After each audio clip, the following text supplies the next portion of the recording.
Alrighty, yo, what is going on, everybody? It's your boy, Mr. DDG94 here, back with another reaction video. Today, we finna react to the weirdest episode of Sanford Son. This is by the sitcom guy. Hey, man, make sure y'all go subscribe to the homie channel. Run the likes up, the views up, the comments up, subscribers up over there on his channel. And without further ado, we gonna get right into it. You already know they show that love over here. We gonna show that love right back. Let's get it. All right, so Sanford and Son is actually my favorite sitcom of all time, and today I just want to talk about an episode that's always stood out to me in that series, and not because I think it's some hidden gem or anything like that. Honestly, I actually think it's one of the weakest episodes that the show's ever produced, but at the same time, it's one that just kind of sticks with you, you know what I mean? Despite all of its flaws, there's just something fascinating about seeing Sanford and Son swing for the fences like this, from the music to the pacing, the structure, you know, just to the overall premise itself. This episode constantly feels like it's trying to be an entirely different TV show. So without further ado, let's just get right into this one. This is the weirdest episode of Sanford and Son.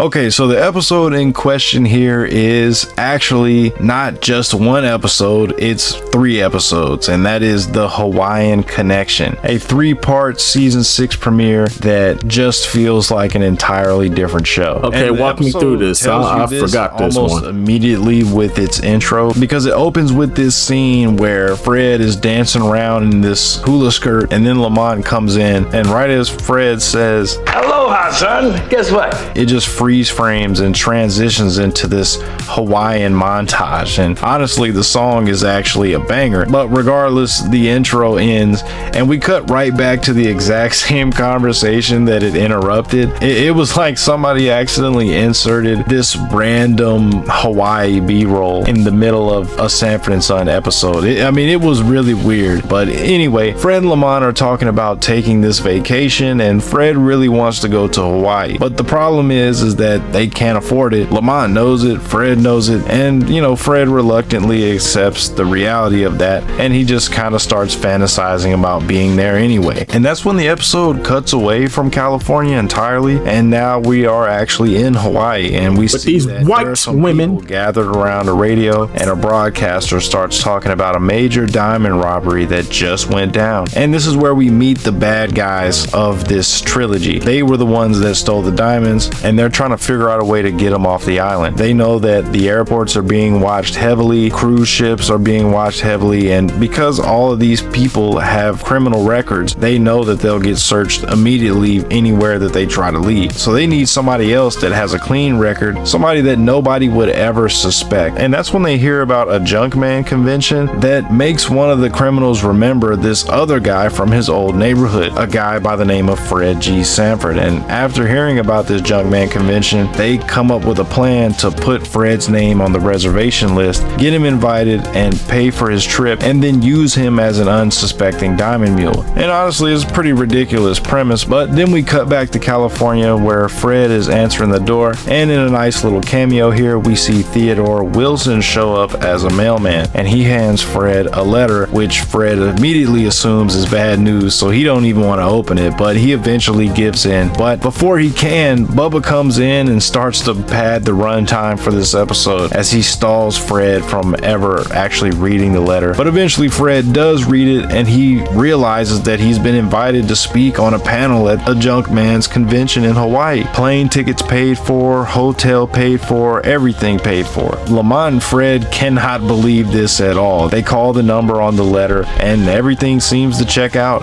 We then see Esther come in, and then we get a little bit of some Fred and Esther bantering. Hey, Fred's going on a trip, Esther. To Hawaii, Esther. He's been invited. They're running out of diseases. Be nice to me, Esther. I was gonna bring you back a grass skirt. Oh, thank you, Fred. But what would I do with a grass skirt? Graze.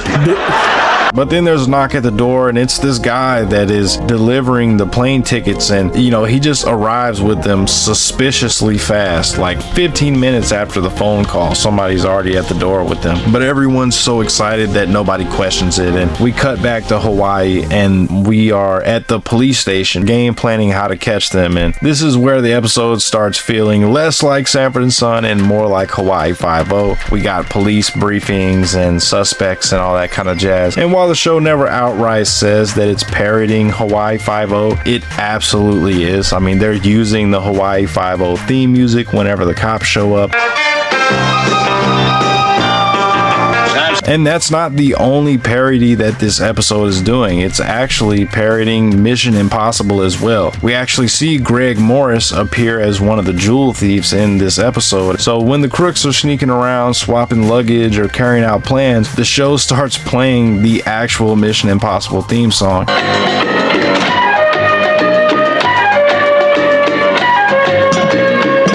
And at that point, it becomes pretty obvious what this trilogy is, and that is a crazy, weird mashup of Sanford and Son and Hawaii Five-0 and Mission Impossible, kind of rolled up in this weird ball, you know. But anyway, we cut back to California. We see Rilo show up to Fred's house, where Fred and Lamont are packing and getting ready to go. We get a little bit more classic Sanford and Son stuff going on here, and this is actually probably the most normal section of the entire trilogy here, because as weird as the setup is, they're still in California at this point. They're still at the junkyard, so nothing really feels too off about anything that they're doing. The only weird parts being all these different cutscenes in Hawaii. But either way, we see them start to board the plane to head out, and Fred doing all these funny bits. We get a lot of good material here. Hey, I paid to sit up front, and I'm not gonna look at your tail section. Well, I never. Well, I have, but not since I left Watts. Sir. Oh, sir, that's Just a minute.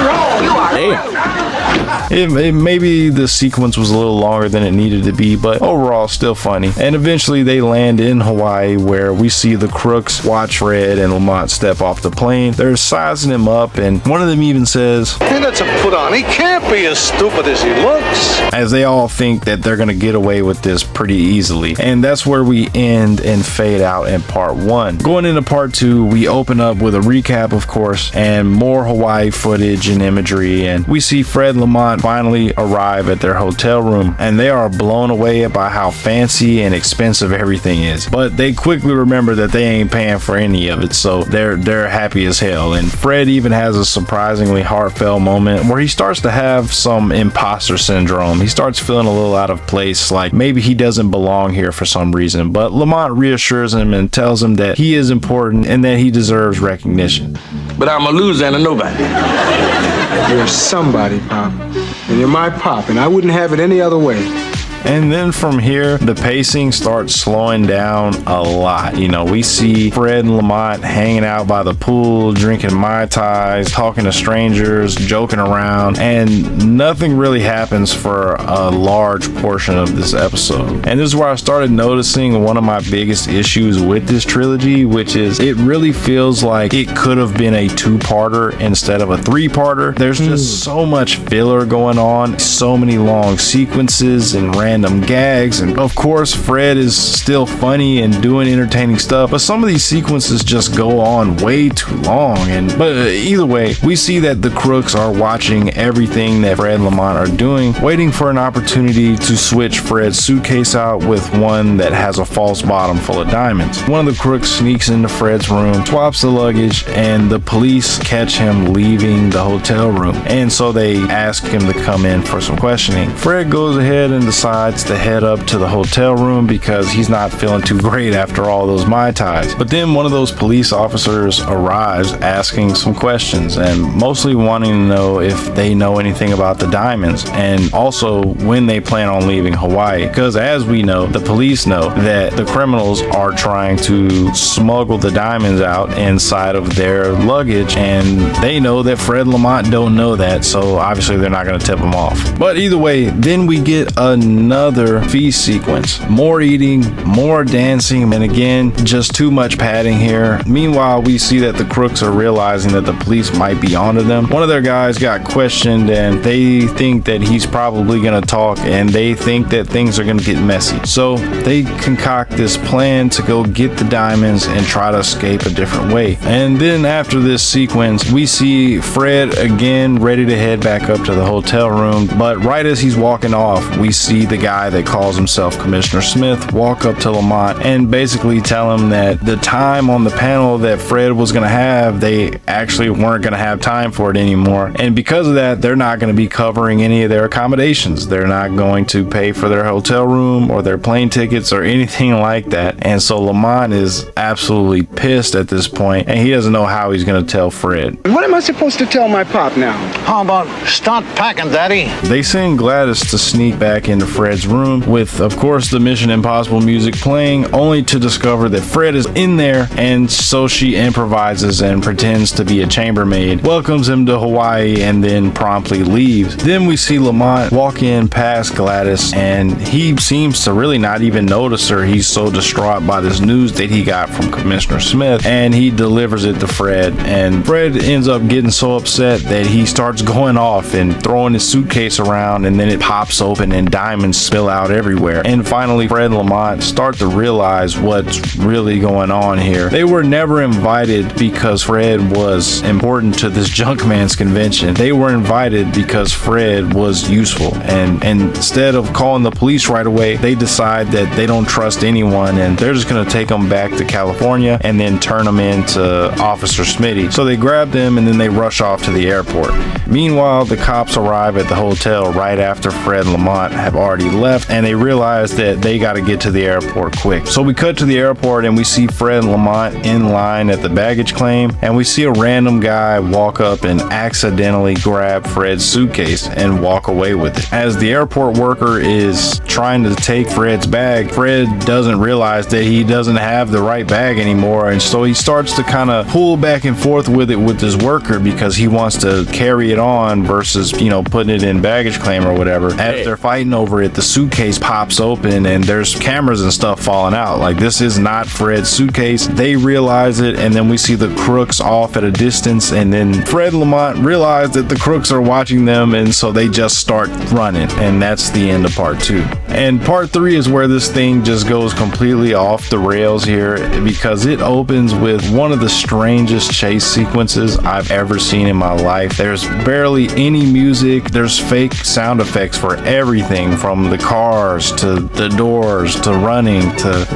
that type of deal. I mean, you could tell that all of this footage was recorded with zero audio and everything was added in later. It just feels like somebody edited a chase scene at 3 in the morning and never came back to finish it. Damn.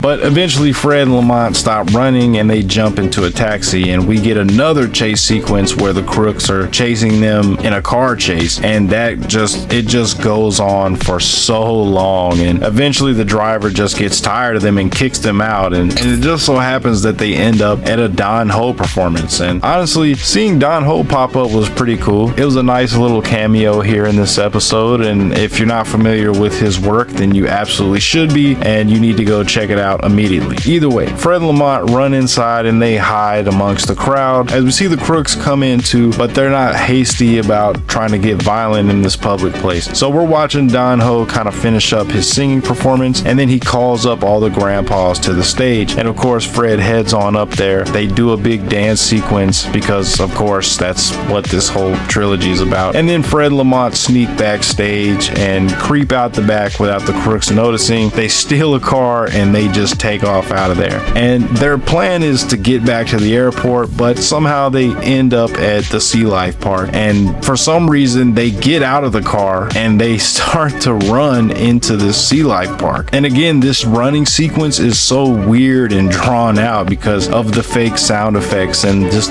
the lack of ambient noise. I don't know how to even explain it. It's just so oddly quiet.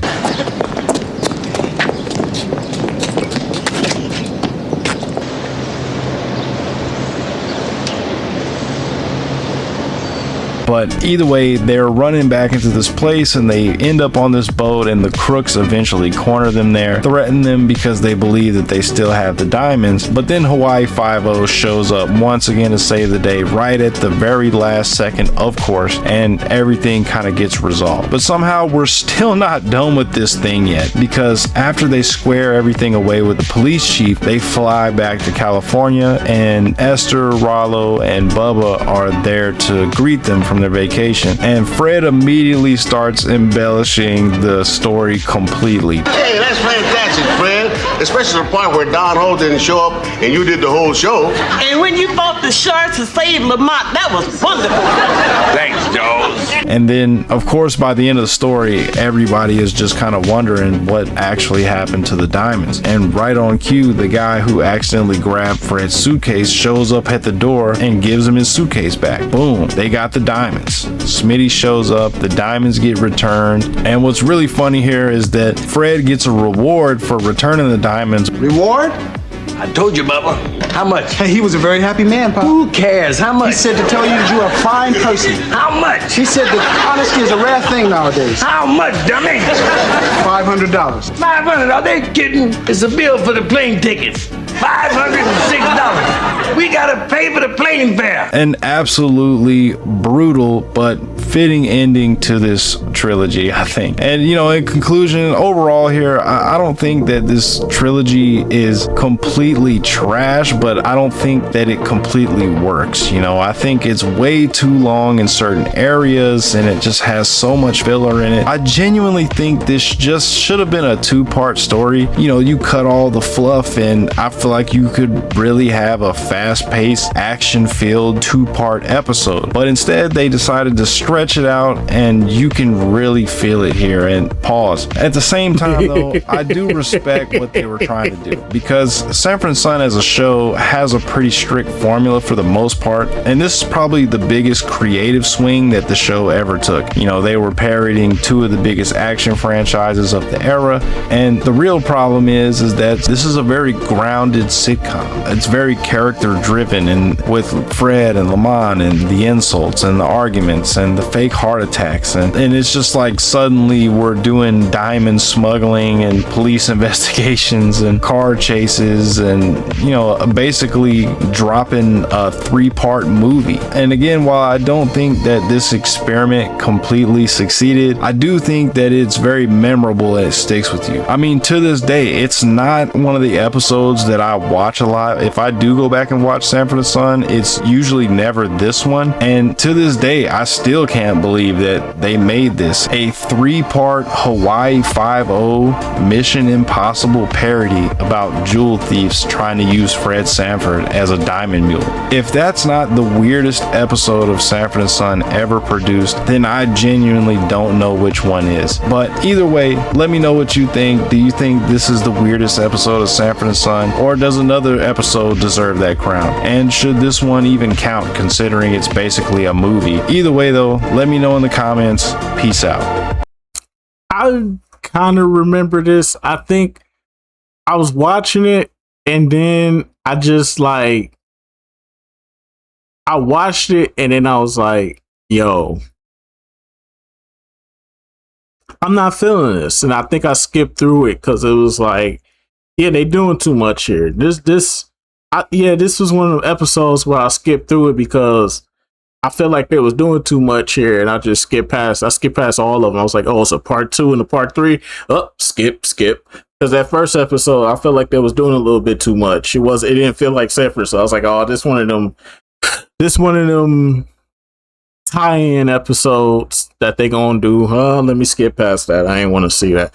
So yeah, I think that's why I don't remember this. Yeah, that's why I don't remember this at all, because I just skipped past this episode. This wasn't the episode. Well, I like it. Like I said, it didn't feel like Sanford and Son. I just wanted to enjoy Sanford and Son. But that's just me though. But anyways though, that's just gonna about do it for this one. Shout out to the homie Sitcom Guy. You already know. Make sure I go run them likes up, the views up, the comments, subscribers up over there on his channel. You already know they show that love over here. We're gonna show that love right back. And I will see you all in the next video. Till then, this is